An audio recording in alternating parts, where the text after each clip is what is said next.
Siapa sebenarnya aku? Setiap manusia menyebut dirinya sendiri dengan sebutan aku. Lalu, aku yang disebutkan itu sebenarnya siapa? Apakah seluruh bagian tubuh manusia itu disebut aku? Ataukah ada bagian tertentu saja yang sebenarnya disebut sebagai pemiliknya, yaitu aku itu? Tangan yang ada pada dirinya disebut tanganku. Mulutnya disebut mulutku, kakinya disebut kakiku, kepalanya disebut kepalaku, jantungnya disebut jantungku, hatinya pun disebut hatiku. Lalu, aku yang sebenarnya itu siapa dan terletak di mana? Mungkin tidak banyak orang yang melakukan perenungan tentang siapa sebenarnya yang disebut aku itu. Mengenali aku sebagai sang pemilik, dan oleh karena itu menjadi pusat kekuatan penggerak manusia, kiranya adalah suatu hal yang sangat penting. Sementara ini orang beranggapan bahwa otaklah yang menjadi pusat penggerak tubuh manusia. Selanjutnya, karena dipandang sebagai kekuatan penggerak, maka otaklah yang dijadikan sasaran untuk dikembangkan secara maksimal. Orang yang cerdas atau pintar, maka disebut otaknya kuat. Padahal, otak itu sebagaimana anggota tubuh lainnya, yaitu tangan, kaki, telinga, mulut, mata, dan lain sebagainya. Semua anggota badan itu adalah hanya bertugas memenuhi perintah aku itu. Memang agar kuat, maka kaki, tangan, telinga, dan anggota badan lainnya memerlukan pelatihan. Akan tetapi, sekuat apapun jika aku tidak menggerakkan, maka semua itu tidak berfungsi apa-apa. Selain itu, semua anggota badan dengan apa yang disebut aku dimaksud harus ada kekuatan sebagai penyambung, yaitu syaraf. Manakala syaraf seseorang mati atau terganggu, maka sekuat apapun anggota badan tidak akan berfungsi. Orang yang sedang terserang penyakit stroke contohnya, maka tidak bisa menggerakkan tangan dan kakinya.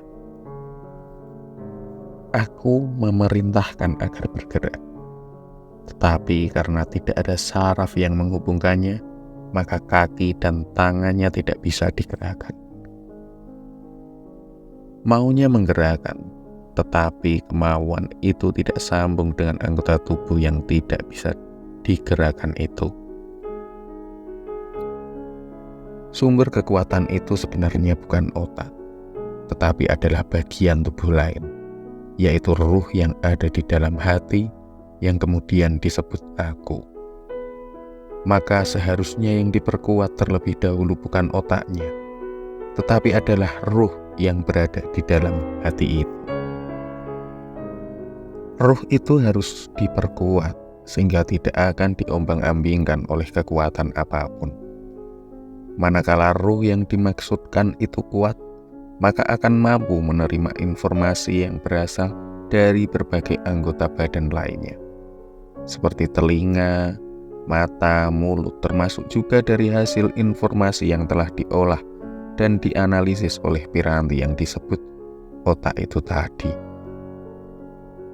Ruh itulah yang ditiupkan oleh Tuhan pada saat seseorang masih berusia 4 bulan dan 10 hari di kandungan ibunya.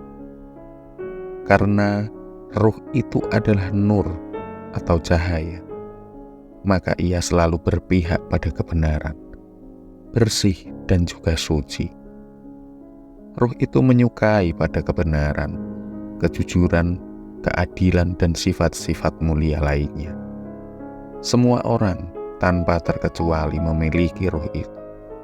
Orang yang dimaksud tidak pandang lahir di Amerika, di Eropa, Afrika, Australia, Asia, Rusia, ataupun mungkin di tempat yang selama ini belum dikenal.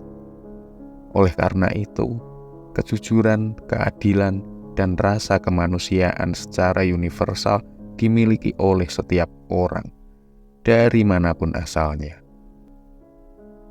Namun, apa yang disebut dengan aku yang ada pada setiap diri manusia itu ternyata juga ada yang mengganggu dan bahkan menyesatkan. Ruh yang bersih dan suci itu berada di tubuh manusia yang diciptakan dari berbagai unsur dan lengkap dengan perilaku unsur-unsur itu sendiri. Badan manusia terdiri atas unsur tanah, unsur api, unsur angin, dan unsur air.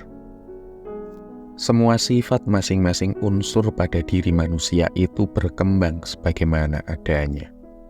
Misalnya, tanah yang dikenal memiliki sifat, yaitu diantaranya tidak pernah puas, maka manusia pun juga tidak pernah puas tatkala diberi apapun. Agar aku itu menjadi kuat, maka manusia dilengkapi dengan petunjuk yang berasal dari Tuhan Yang Maha Esa. Manakala mereka berpegang teguh pada ajaran yang dimaksud, pada kitab-kitab yang dahulu telah diberikan, kepada aturan-aturan yang ada, maka aku yang ada pada diri seseorang akan menjadi kuat dan kokoh.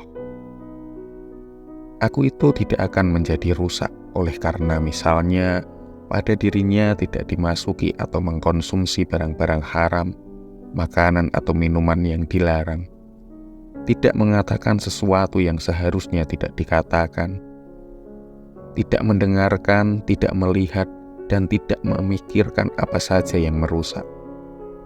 Akhirnya, apa yang disebut aku menjadi kuat, cerdas, dan benar selalu menjadi cahaya yang terang hingga menggerakkan dan mengarahkan seluruh bagian tubuh termasuk otak yang ada padanya. Orang menjadi selamat dan meraih apa saja yang ia cita-citakan yang agung, mulia, dan luhur, manakala aku yang ada pada diri seseorang terawat dan terpelihara. Aku itu berada di dalam hati setiap manusia. Manakala aku itu sehat dan kuat, maka kehidupan seseorang menjadi baik dan terpuji. Sebuah pengingat, dalam ajaran Islam ada suatu hadis Nabi yang mengatakan bahwa pada diri setiap orang terdapat segumpal daging. Manakala daging itu sehat dan baik, maka semuanya akan sehat dan baik juga. Begitu pula sebaliknya. Maka rawat dan peliharalah aku sebaik-baiknya.